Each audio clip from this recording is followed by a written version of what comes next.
Live from our 7 Tasmania studios, your nightly news with Kim Miller begins now.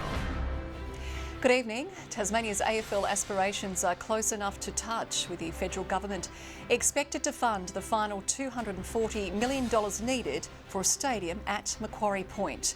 It's the last hurdle the state needs to clear for a team to be awarded, but the stadium wars are certainly not over. It's been a long wait, but the Prime Minister's expected to arrive in Tasmania this weekend with $240 million for Macquarie Point.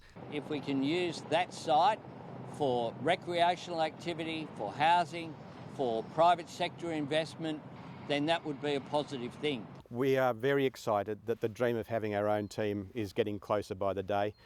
Some in the footy world welcoming the development. It's felt like there's been a missing piece, something that was there from the start. Deserves to be in the national competition, and Tasmania's got such a rich football heritage. Despite the good news, player retention's already been posed as an issue. Because there's not much happening in there, that would be quite difficult. I couldn't imagine myself living there as a young fella. The $750 million build, undoubtedly a boost for our tourism and construction industries, but still facing stiff opposition from site stakeholders, including veterans groups. Do you think it's fair that we sign up for that build without knowing absolutely the laser detail? A housing proposal addition at the site of the regatta grounds and a public boat ramp slammed as ad hoc. Council told just a fortnight ago. These once-in-a-lifetime opportunities should be built on a really great process, not quick and dirty renders ready for a funding proposal. The next regatta is under planning already as I speak, but the lack of foreshore would make it extremely difficult. Look, the big picture for reactivation of Macquarie Point and making it a driver of urban renewal has always been housing. State Labor confident they haven't backed the wrong horse or been undermined by federal colleagues. It doesn't matter that we're from the same political party. We agree on most things and we're a very values-based organisation, but we can have differences of opinion. The empty space of Macquarie Point will be transformed now that the Prime Minister's come to the stadium party with cash in hand. All that's left is for Gillon McLachlan to make decades of footy dreams a reality. Josh Duggan, 7 Tasmania News. The Education Union is flagging concern over high job vacancies in Tasmanian schools. It says a total is around 80, and it's not just isolated areas affected, with cities now feeling staffing stress. When they don't have that routine, it interrupts their learning, especially when it means being cut up and taken away from their friends and being put into a different class, often at a different grade level. We've had campaigns out there to seek to attract people into the teaching profession. We're working with our universities. Parents are being encouraged to ensure children attend school every day to help foster relationships and good learning habits. A jury has been told it has 3 major issues to consider in the 2009 murder of a Campbelltown father. Cedric Harper Jordan and his wife Nolene are on trial for the shooting of their former son-in-law, Shane Barker. The defence begins in a marathon court case. Cedric and Nolene Jordan's lawyers denying the pair had anything to do with their ex-son-in-law's murder. Shane Barker was shot 4 times at his Campbelltown property in August 2009. The gun which killed him has never been found. The Swansea couple was charged more than 10 years later. The missing murder weapon and the identity of whoever pulled the trigger forming 2 of the defence's headline issues, as well as how long it took getting to trial. Lawyer for Mr Jordan, Patrick O'Halloran, saying witnesses were being asked to recall details from when Kevin Rudd was Prime Minister for the first time and David Bartlett was Premier, calling into question the reliability of witness evidence from 14 years ago. Mrs Jordan's counsel, Fran McCracken, adding every piece of the mountain of evidence will need to be scrutinised on its own merits by jurors, saying there is no magical piece of gotcha evidence like you'd see on television. Lawyers for the defence say they'll give their client's side of the story during closing arguments. Annie Green, 7 Tasmania News. The man jailed for lighting his girlfriend on fire in 2017 has appealed to have his conviction quashed.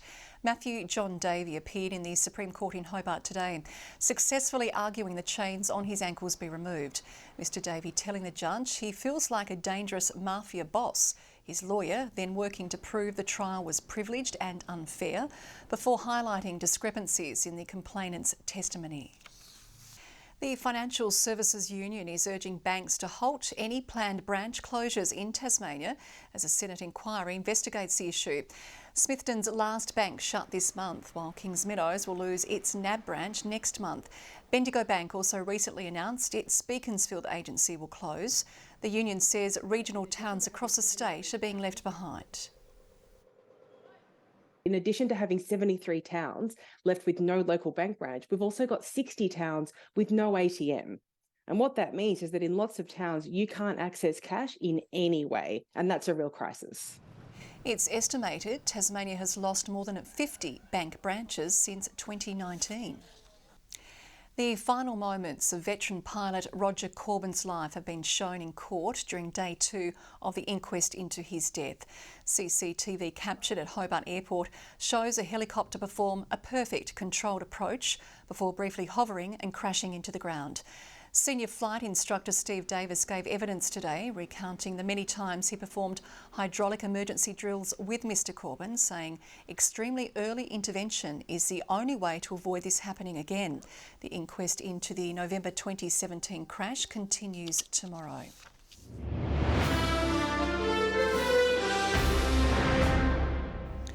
Tasmanian rents have risen nearly 3 times as much as those in Sydney and Melbourne since 2018, and Labor has criticised a lack of housing action from the state government over the past 10 years. The cost of living crisis is hitting household budgets right around the state, and a huge component of that is these huge increases in private rents.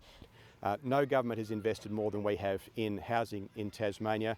The more housing there is, the more there is to go around and prices start to moderate. The public housing wait list is at 4,500 people. Tasmanians are being reminded not to interfere with working dogs while they're on the job. It comes on International Guide Dog Day, a well-known singer helping to raise awareness about the pup's legal rights. An important message delivered in a fun and catchy way.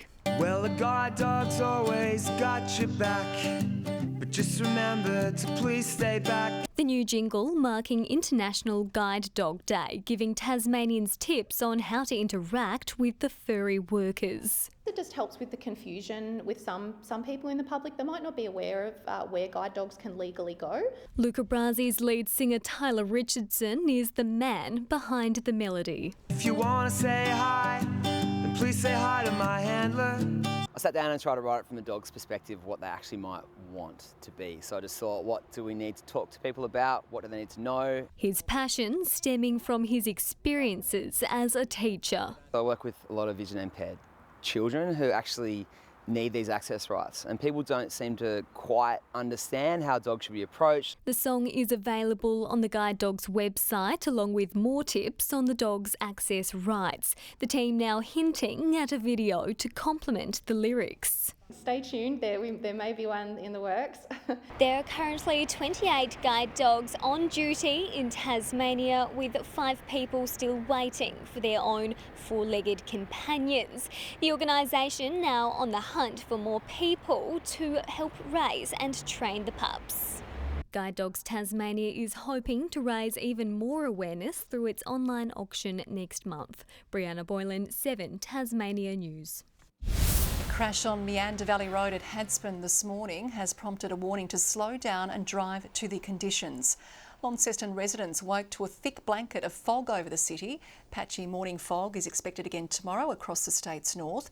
Murph will have more on what's forecast later in the bulletin.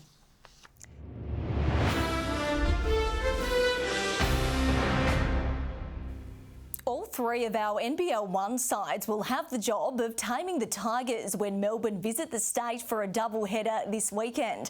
The Hobart Chargers are looking to build some consistency across both teams ahead of a challenging fortnight. A positive start meets a tough test. The Hobart Chargers face a 3-game block that could define the reigning Premier season. First up, the Melbourne Tigers, who sit near them on the ladder. We need to get that at home, 3-3, before we head on the road, because those teams, as you were saying, 3-2, that's an opportunity to really get ourselves in the positive on the win bracket. Devon Watson's impact is showing. He scored 31, 29 and 20 points in his last 3 matches, with his range from the 3-point line winning plaudits. He's been incredible. Just the shooting consistency and the range on his 3-ball has been, something that you don't really see. The women's side, on the other hand, is looking to turn good efforts into wins after another loss last week. Still sort of learning how to get those W's, but we're playing a much better brand of basketball, and I think in comparison to this time last year. The coach praising Kayla Steindl's impact on the team. However, he says their third quarters need improvement. It's certainly becoming an issue, so something we're going to have to address. And it's hurt us in a couple of games. Both the Chargers and Tornadoes are wary of Melbourne's dynamic duo. Samantha Simmons and Nikki Metcalf combined for 47 points last week. We've got to get tough with them, I guess, and play some hard-nosed defence. They're probably the standout players, so we'll make sure we have a game plan for them. After an indifferent start, the return of Keely Froling and Micah Simpson has Launceston confident it's on the right track. But we're taking a lot of learnings out of each game, and as long as we get better each game, then I think that's what we're happy with. John Hunt, 7 Tasmania News. Meanwhile, it's been a tough day for University of Tasmania on the court. Facing off against a strong University of Sydney team, our women's side were no match for them across the first 3 quarters. Taking a 17-point lead into the final term, Sydney closed the game out strongly to record a 69-44 victory. To the Cripps TSL Player of the Year votes now after round 3, and Oscar Propotny got the 3 votes in Clarence's win over the reigning premiers. Jack Tompkinson was best of field in Kingborough's big Anzac Day win over Glenorchy, while the Demons' Spencer White scored the maximum votes as North Hobart claimed victory over Lauderdale. To the leaderboard now, and the Tigers' Jack Tompkinson is out in front with 6 votes from the first 3 rounds. A bunch of players, including stars Kieran Lovell and Jake Hines, are not too far behind on 3 votes. And 2 familiar faces will return this year to coach Tassie in Hockey 1. Stephen McMullen has been reappointed to lead the men's side, with Tim Strapp moving from assistant to head coach in the women's team. Both looking forward to a big season, which is serving as a selection trial for next year's Paris Olympics. All the Hockeyroos will be available for Hockey 1. We were missing a few to European competitions last year, so no, it's definitely improving. Ivan Slather opportunity to get into a national team. So yeah, I expect all of our crew to be there, and I expect us to really be knocking on the door. Both Tigers teams missed out on the finals last year. Good evening. Grove and Hobart, our warmest today with 25 degrees. That's 8 degrees above average for the capital. Launceston had 22, 17 the top in Devonport, and 1 degree cooler in Burnie. St Helens and Strawn reached 24, 23 the maximum for Bushy Park and the Bass Strait Islands. Friendly Beaches 21 today. Lyre-Weenie the low with -2, but did register 18 later on. The fog over the north this morning lingered over the northwest throughout most of the day, mostly clear for the rest of the state. Cloud, however, is streaming over parts of South Australia, New South Wales and Victoria. A mid-level band is heading for us. Tomorrow that trough and the band of cloud approaches and puts the accelerator on the northwest winds.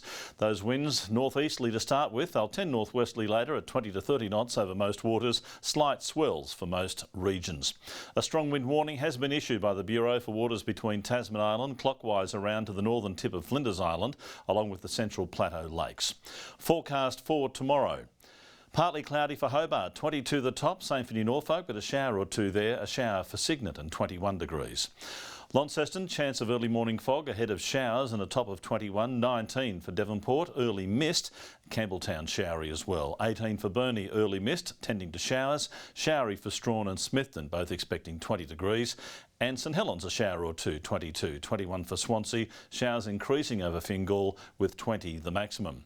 On Friday, showers statewide, not as prevalent over the south and east. A windy day through Bass Strait. Partly cloudy for most of us on Saturday. Showers easing from the west, and on Sunday Sunday, a fine, mostly sunny day. The chance of another shower, though, over the west.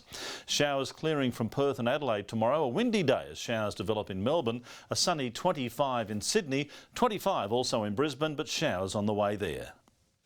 It's clear in Hobart, 16 right now, partly cloudy in Launceston, 14 the current temperature and 12 in Devonport. And Kim, happy 3rd anniversary in the big chair over there. And to think everyone on the crew here apart from me thought you wouldn't make it. Look at you now, look at you now. Know your place, Murph, know your place. Well, finally tonight, Tasmania's only known resident elephant seal has made another public appearance, sunbathing near a toilet block at Kingston Beach. Neil the seal was unfazed by the wave of people watching him snooze. The Department of Natural Resources and Environment says hauling out or leaving the water is normal behaviour, now reminding Tasmanians to stay at least 20 metres away from the animal. And that is all your news for now. We'll be back later with updates. Thanks for joining us. Good night.